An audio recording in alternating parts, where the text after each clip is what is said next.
యాదాద్రి భువనగిరి జిల్లాలో బజరంగ్ దళ్ నేతలు నిరసన కార్యక్రమం నిర్వహించారు.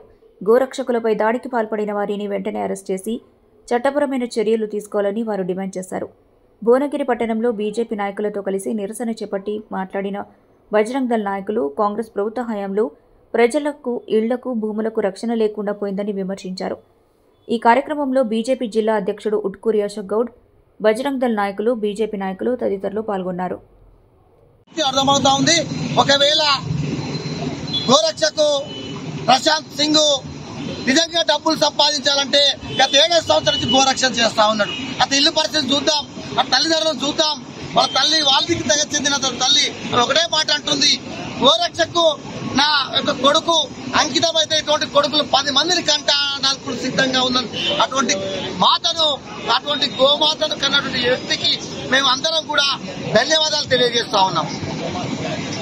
ఈనాడు తప్పుడు సంకేతంతో ఈనాడు ప్రజల్లోకి గోరక్షకుల మీద తప్పుడు సంకేతం పోవాలని ఎంఐఎం కుట్రతో ఈ విధంగా జరుగుతా ఉందని భారతీయ జనతా పార్టీ మేము ఖండిస్తా ఉన్నాం. గతంలో కూడా ఇటువంటి ఆరోపణలు చాలా వచ్చినాయి, గ్రామీణ స్థాయిలో వచ్చినాయి, జిల్లా స్థాయిలో వచ్చినాయి.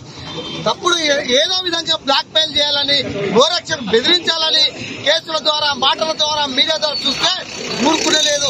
వందలాది మంది గోరక్షలు పుడతారు. గోరక్షను అడ్డుకుంటాం, గోమాతను కాపాడుకుంటాం. హిందువులకు పవిత్రమైన కోటి దేవతలు గోమాతలు చూసుకుంటాం కాబట్టి ఖచ్చితంగా గోమాతను కాపాడుకుందాకు హిందూ సంఘటనపై పోరాడటానికి సిద్ధంగా ఉన్నామని ఈ మీడియా ద్వారా, ఈ యొక్క కార్యక్రమం ద్వారా సమాజానికి తెలియజేస్తూ అందరూ కూడా సమాజం కూడా జాగృతమై మిగతా వాళ్ళు చేసిన సంఘటనలు కూడా ఒకసారి దృష్టి పెట్టుకుని ఎక్కడికక్కడికి హిందూ సంఘాలు కానీ, హిందూ సమాజం కానీ, హిందూ పౌరులను ఖండించాలని కోరుతూ జై భారత్, జై హింద్. ఈరోజు బజరంగ్ దళ్ అదేవిధంగా వీళ్ళ క్షేత్రాల ఆధ్వర్యంలో మొన్న జరిగినటువంటి హిందూ గోరక్షకుపై దాడిని చాలా తీవ్రంగా ఖండిస్తూ ఈరోజు స్థానిక వినాయక చౌరస్తా వద్ద రాస్తారోకో కార్యక్రమం నిర్వహించడం జరిగింది.